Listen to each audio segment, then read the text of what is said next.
பிதாவாகிய கடவுள் ஒளியாக இருக்கிறார். அதே போல குமாரனாகிய இயேசு கிறிஸ்து இந்த உலகத்திற்கு வெளிச்சமாக இருக்கிறார். யூதர்கள் அல்லாத மக்களுக்கு இயேசு நற்செய்தியை முதல் தடவையாக அறிவித்த போது அந்த மக்கள் மிகப்பெரிய வெளிச்சத்தை கண்டார்கள். இயேசு கிறிஸ்துவின் பிறப்பு இந்த உலகத்திற்கு ஒரு மிகப்பெரிய வெளிச்சத்தை கொடுத்திருக்கிறது. பிதாவாகிய கடவுள் வெளிச்சமாக இருப்பதற்கும் குமாரனாகிய கடவுள் இந்த உலகத்திற்கு வெளிச்சமாக காணப்படுவதற்கும் உள்ள வேறுபாடு என்ன? எபிரேயருக்கு எழுதப்பட்ட நிருபத்தில் 1 அதிகாரம் 3ஆம் வசனத்தில் சொல்லப்பட்டபடி இயேசு கிறிஸ்து பிதாவினுடைய மகிமையின் பிரகாசமாக இருக்கிறார். இதனுடைய உண்மையான பொருள் என்ன? இயேசு கிறிஸ்து தன்னை உலகத்தின் வெளிச்சமாக அடையாளப்படுத்திக் கொள்ளப்படுவதின் உண்மையான பொருள் என்ன? இது போன்ற கேள்விகளுக்கு இந்த காணொளியின் பதில் உண்டு. இயேசு கிறிஸ்துவின் பிறப்பை இன்னும் அதிகமாக ஆழமாக தெரிந்து கொள்ள இந்த செய்தி உங்களுக்கு பயனுள்ளதாக இருக்கும். நமது இரட்சகராய இயேசு கிறிஸ்து நாமத்தில் உங்களுக்கு என்னுடைய அன்பின் வாழ்த்துக்கள். உங்கள் சிந்தனைக்கு என்கிற என்னுடைய வேத தியான பகுதிகளை கிரமமாக கேட்டு வர உங்களுக்கு என்னுடைய நன்றியை தெரிவித்துக் கொள்கிறேன். என்னுடைய செய்திகளுடைய முக்கியமான நோக்கம் என்னவென்றால், விசுவாசிகள் வசனத்தை ஆழ்ந்து தியானிக்க வேண்டும் என்கிற சிந்தையோடு இந்த செய்திகளை உங்களுக்கு ஆயத்தப்படுத்தி வழங்கி வருகிறேன். எனவே இந்த செய்திகள் உங்களுடைய ஆவிக்குரிய வாழ்க்கைக்கு பயனுள்ளது என்று நீங்கள் கருதினால் இந்த செய்திகளை மற்றவர்களுக்கு அறிமுகம் செய்து வைக்கும்படியாக உங்களை அன்போடு கேட்டுக்கொள்கிறேன். இந்த ஊழியத்தை ஆதரித்து இதற்காக ஜெபித்துக் கொள்ளும்படியாக உங்களை அன்போடு நான் கேட்டுக்கொள்கிறேன். இன்றைய காலகட்டங்களில் இயேசு கிறிஸ்துவினுடைய பிறப்பை குறித்து அதிகமாக தியானிக்கிற இந்த காலகட்டங்களில் அதை குறித்து ஒரு சில சத்தியங்களை உங்களோடு பகிர்ந்து கொள்ள ஆசைப்படுகிறேன். இயேசு கிறிஸ்து யார் என்றால் தேவனுடைய குமாரன் என்று உங்களுக்கு தெரியும். அவர் கடவுளுடைய குமாரன். இந்த உலகத்தில் இயேசு கிறிஸ்து என்கிற பெயரில் அவதரித்து நம்முடைய பாவங்களுக்காக தம்மையை ஒப்பு கொடுத்து அந்த பலியின் மூலமாக நாம் பிதாவோடு கடவுளோடு ஒப்புரவாகி அவருடைய பிள்ளைகளாக மாறுகிறோம். இது அவரை பற்றி உள்ள அறிந்து கொள்ளக்கூடிய ஒரு ஜெனரல் ட்ரூத். இயேசு கிறிஸ்து யார் என்றால் கடவுளுடைய குமாரன். இந்த உலகத்தில் இயேசு என்கிற பெயரில் அவதரித்தார். இது எல்லோருக்கும் தெரிந்த ஒரு காரியம். ஆனா அவர் கடவுளுடைய குமாரன் என்பது மாத்திரமல்ல, அவருக்கு இன்னொரு அடையாளமும் இருக்கிறது. அவர் யார் என்றால், இயேசு கிறிஸ்து இந்த உலகத்தில் வந்தபோது அவர் யாராக காணப்பட்டார் என்றால், கடவுளுடைய மாட்சிமையின் சுடரொளியாக அவர் காணப்பட்டார், அல்லது மகிமையின் சுடரொளியாக காணப்பட்டார். மாட்சிமையின் சுடரொளி, கடவுளுடைய மகிமையின் சுடரொளி என்றால் என்ன என்பதை குறித்து, அதை பற்றியுள்ள சத்தியங்கள் என்ன என்பதை குறித்தும் இந்த பதிவில் நாம் பார்க்கலாம். இயேசு கிறிஸ்து இந்த உலகத்தில் வாழ்ந்த நாட்களில் தன்னை பல வகைகளில் அடையாளப்படுத்திக் கொண்டிருக்கிறார். நானே வாசல், நானே வழி, நானே ஜீவ அப்பம் என்று பல வகைகளில் தன்னை அடையாளப்படுத்திக் கொண்டிருக்கிறார். அப்படி அவர் சொன்ன முக்கியமான அடையாளங்கள் ஒன்று என்னவென்றால், நானே ஒளியாக இருக்கிறேன், I am the light of the world என்று பல இடங்களில் தன்னை அடையாளப்படுத்திக் கொண்டிருக்கிறார். யோவான் 8:12 பார்க்கும் பொழுது, மறுபடியும் இயேசு ஜனங்களை நோக்கி, நான் உலகத்திற்கு ஒளியாயிருக்கிறேன், என்னை பின்பற்றுகிறவன் இருளிலே நடவாமல் ஜீவொளியை அடைந்திருப்பான் என்றார். நான் உலகத்திற்கு ஒளியாக இருக்கிறேன், என்னை பின்பற்றுகிறவன் இருளிலே நடவாமல் ஜீவ ஒளியை அடைந்திருப்பான் என்று சொல்கிறார். அது மாத்திரமல்ல, யோவான் 9:5 பார்க்கும் பொழுது, நான் உலகத்தில் இருக்கையில் உலகத்திற்கு ஒளியாக இருக்கிறேன் என்று சொல்கிறார். அந்த ஒளி என்கிற வார்த்தை மிக முக்கியமான ஒரு வார்த்தை, லைட்ஸ். இதுதான் இந்த நாளுடைய தியானத்தினுடைய மைய பொருள். அவர் ஏன் தன்னை உலகத்திற்கு ஒளி என்று அடையாளப்படுத்தி இருக்கிறார் என்று பார்க்கும் பொழுது அதுல மிகப்பெரிய ஒரு ஆவிக்குரிய சத்தியம் வெளிப்படுகிறது. ஆண்டவராய் இயேசு கிறிஸ்து முதல்ல வந்து பப்ளிக் மினிஸ்ட்ரி, பொது ஊழியத்தை எங்கே ஆரம்பித்தார் என்றால், கலிலியா கடற்கரை ஏரியாவில் உள்ள அந்த இடத்தில் தான் அவர் ஊழியத்தை ஆரம்பிக்கிறார். செபுலின் நப்தலின் பகுதியில் உள்ள கடற்கரை பகுதி அது. இந்த பகுதியில் தான் அவருடைய பப்ளிக் மினிஸ்ட்ரி ஸ்டார்ட் ஆகுது. அவர் முதல் அதிசயம் செய்த இடம் கானா ஒரு கல்யாணம், பிரசங்கம் செய்த இடம் நாசரேத். ஆனால் புற இன மக்களுக்கு, யூதர் அல்லாத மக்களுக்கு தன்னுடைய பிரசங்கத்தை, தன்னுடைய தேவ செய்தியை அளிக்க தொடங்கிய இடம் எதுவென்றால் இந்த கலீலியா பகுதியில் உள்ள அந்த ஏரியா தான். அதுதான் அவருடைய சென்டர் ஆஃப் ஹிஸ் மினிஸ்ட்ரி என்று சொல்லலாம். இதற்கு ஆதாரமாக உள்ள வசனங்கள் மத்தேயு எழுதின நற்செய்தி நூலில் 4வது அதிகாரத்தில் படித்து பார்த்தால் நமக்கு தெரியும். இந்த கலிலியா பகுதி எப்படிப்பட்ட பகுதி என்றால், இந்த பகுதி அசிரியர்களால் கைப்பற்றப்பட்டு அந்த மக்கள் அகதிகளாக அந்த தேசத்திற்கு எடுத்து செல்லப்பட்டு இவர்கள் ஒரு மிகப்பெரிய அரசியல் விடுதலையை எதிர்பார்த்து கொண்டிருந்த மக்களாக காணப்பட்டார்கள். அவர்களுக்கு ஒரு மிகப்பெரிய மீட்பர், ஒரு மேசியா வருவார் என்று அவர்கள் எதிர்பார்த்து கொண்டிருந்த அந்த காலகட்டம். அந்த காலகட்டத்தில் தான் இயேசு கிறிஸ்து இந்த இடத்தில் மிகப்பெரிய பிரசங்கத்தை செய்து ஒரு மிகப்பெரிய வெளிச்சத்தை அவர்களுக்கு காண்பித்தார் என்பதையும் இங்கே நாம் குறிப்பிட வேண்டும். இதை பற்றியுள்ள தகவல்கள் 2 ராஜாக்கள் புத்தகம் 15வது அதிகாரம் 29ஆம் வசனத்தில் நாம் பார்க்கலாம். இதைத்தான் ஏசாயா தீர்க்கதரிசி முன்னறிவித்து தன்னுடைய 9ஆம் அதிகாரத்தில் தெளிவாக சொல்கிறார். என்னவென்றால், அந்த 9ஆம் அதிகாரம் முழுவதுமா படிச்சு பார்த்தா இயேசு கிறிஸ்துவினுடைய பிறப்பை பற்றியுள்ள தீர்க்க தரிசன வசனங்கள். அப்படி சொல்லும் போது அது 9:2 பார்க்கும் பொழுது, இருளிலே நடக்கிற ஜனங்கள் பெரிய வெளிச்சத்தை கண்டார்கள். மரண இருளின் தேசத்தில் குடியிருக்கிறவர்களின் மேல் வெளிச்சம் பிரகாசித்தது. இருளில் நடக்கிற மக்கள் மிகப்பெரிய வெளிச்சத்தை கண்டார்கள் என்கிற வார்த்தையை ஏசாயா தீர்க்கதரிசி பயன்படுத்துகிறார். அந்த கலிலியா பகுதியில் உள்ள புறஜாதி மக்களுக்கு ஆண்டவர் சொன்ன செய்தியினுடைய முதல் பாயிண்ட் என்ன? மிகப்பெரிய வெளிச்சத்தை நான் உங்களுக்கு தருவேன், நீங்கள் வெளிச்சத்தை கண்டடைவீர்கள்.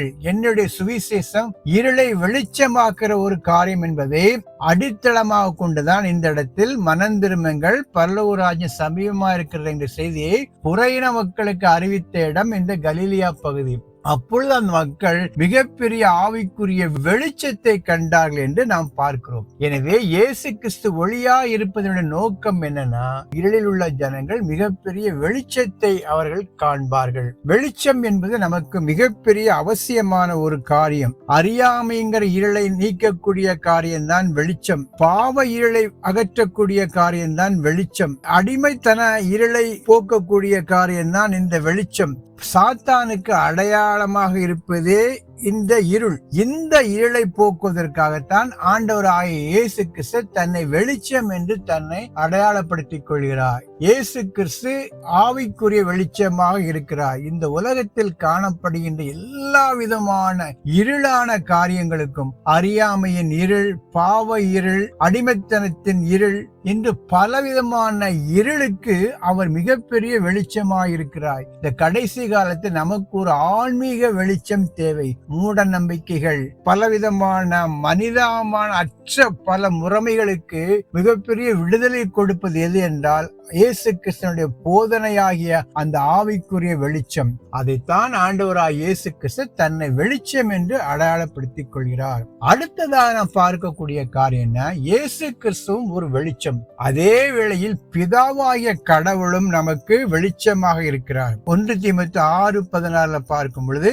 ஒருவராய் சாவாமையுள்ளவரும் சேரக்கூடாத ஒளியில் வாசம் பண்ணுகிறவரும் மனுஷரில் ஒருவரும் கண்டிராதவரும் காணக்கூடாதவருமாயிருக்கிறவர், அவருக்கே கனமும் நித்திய வல்லமையும் உண்டாயிருப்பதாக. இறைவன் ஒருவரே, அவர் காணக்கூடாத ஒளியில் வாசமாயிருக்கிறார். யாரும் அப்ரோச் பண்ண முடியாத ஒரு இடத்தில் அவர் வெளிச்சமாக இருக்கிறார். அவர் வெளிச்சத்தை தன்னுடைய ஆடையாக அணிந்திருக்கிறார் என்று சங்கீதம் 104:2 பார்க்கலாம். ஒளியை வஸ்திரமாக தரித்து வானங்களை திரையை போல் விரித்திருக்கிறீர். அவருடைய வெளிச்சம் அவருக்கு ஒரு ஆடையாக இருக்கின்ற பார்க்கிறோம். அது மாத்திரமல்ல, யாக்கோபு 1:17 பார்க்கும்போது சகல விதமான ஒளிகளுக்கும் பிதாவாக இருக்கிறார். நன்மையான எந்த ஈவும் பூரணமான எந்த வரமும் பரத்திலிருந்துண்டாகி சோதிகளின் பிதாவினிடத்திலிருந்து இறங்கி வருகிறது. அவரிடத்தில் யாதொரு மாறுதலும் யாதொரு வேற்றுமையின் நிழலும் இல்லை. அந்த தந்தையிடம் இருந்துதான் எல்லா விதமான வெளிச்சங்களும் வருகிறது. எனவே பிதாவாகிய கடவுளும் ஒரு வெளிச்சம். அதே வேளை இந்த உலகத்திற்கு குமாரனாய் வந்த இயேசு கிறிஸ்துவும் ஒரு வெளிச்சமா இருக்கிறார். இதை சரியாக புரிந்து கொள்ள வேண்டும் என்றால், கடவுளும் ஒரு வெளிச்சம், அவருடைய குமாரனாய் இயேசு கிறிஸ்துவும் ஒரு வெளிச்சம். ஆனால் இந்த இரண்டுக்கு உள்ள மிகப்பெரிய வித்தியாசத்தை நாம் புரிந்து கொண்டால் அது நம்முடைய ஆவிக்குரிய வாழ்க்கைக்கு மிகவும் பயனுள்ளதாக இருக்கும். இந்த 2 வெளிச்சத்தையும் சரியாக விளங்கிக் கொள்ளக்கூடிய ஒரு பகுதி எதுவென்றால், எபிரேயருக்கு எழுதின நிருபம் 1வது அதிகாரம் 3வது வசனம். இவர் அவருடைய மகிமையின் பிரகாசமும் அவருடைய தன்மையின் சொரூபமாயிருந்து சர்வத்தையும் தம்முடைய வல்லமையுள்ள வசனத்தினாலே தாங்குகிறவராய், தம்மாலேதாமே நம்முடைய பாவங்களை நீக்கும் சுத்திகரிப்பை உண்டு பண்ணி உன்னதத்தில் உள்ள மகத்தவமானவருடைய வலது பாரிசத்தில் உட்கார்ந்தார். இயேசு கிறிஸ்து யார் என்றால் பிதாவாகிய கடவுளுடைய மகிமையின் பிரகாசம் என்று சொல்லப்பட்டிருக்கிறது. பிதாவாகிய கடவுளுடைய மகிமையின் பிரகாசம். ஆங்கிலத்துல பார்த்தால் radiance or brightness of his glory என்று சொல்லப்பட்டிருக்கு.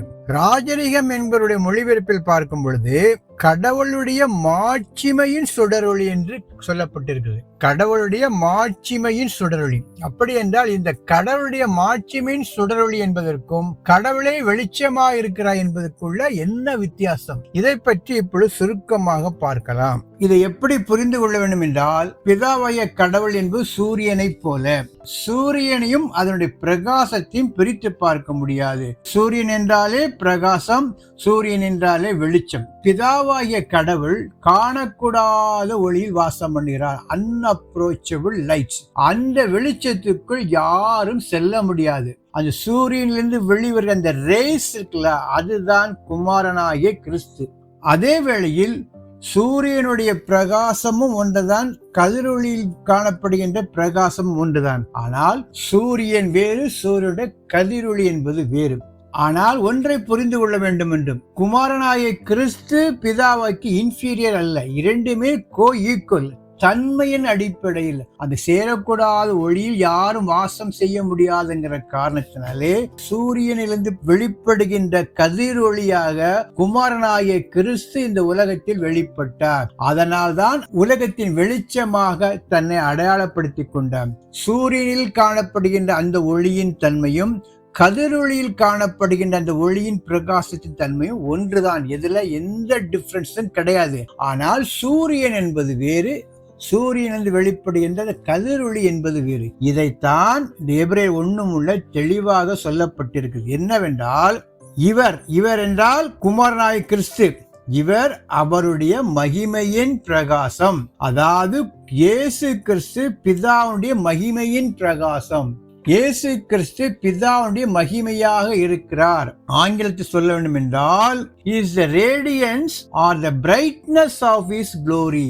அவரிடத்தில் தோன்றுகின்ற அந்த கதிர் ஒளியைப் போல இயேசு கிறிஸ்து இந்த உலகத்தில் காணப்படுகின்றார். இதில் நாம் புரிந்து கொள்ளக்கூடிய காரியம் என்னவென்றால், இந்த கடைசி காலங்களில் இயேசு கிறிஸ்து உலகத்திற்கு இருளை அழிக்கின்ற, இருளை மேற்கொள்கின்ற ஒளியாக காணப்படுகின்றார். ரட்சிக்கப்பட்ட தேவனுடைய பிள்ளைகளுக்கு வசனத்தின் மூலமாக தன்னை வெளிப்படுத்துகின்ற ஒளியாக காணப்படுகின்றார். இன்றைக்கு நமக்கு தேவைப்படுவதெல்லாம் more lights on the word of God. அதேவேளை உலக மக்களுக்கு பாவ இருளின் ஆதிக்கத்தில், சாத்தானுடைய இருளின் ஆதிக்கத்திலிருந்து விடுதலையாகக்கூடிய ஒரே ஒளியாக ஆண்டவராகிய இயேசு கிறிஸ்து காணப்படுகின்றார். அதனால்தான் முதல் அவருடைய பிரசங்கத்திலேயே கலிலேய மக்கள் அவருடைய பிரசங்கத்தை கேட்டு மிகப்பெரிய ஆவிக்குரிய வெளிச்சத்தை கண்டதாக வேதத்தில் தெளிவாக சொல்லப்பட்டிருக்கிறது. எனவே இந்த கடைசி நாட்களில் இந்த வெளிச்சத்தை பற்றியுள்ள ஒரு புரிதல் நமக்கு தேவை.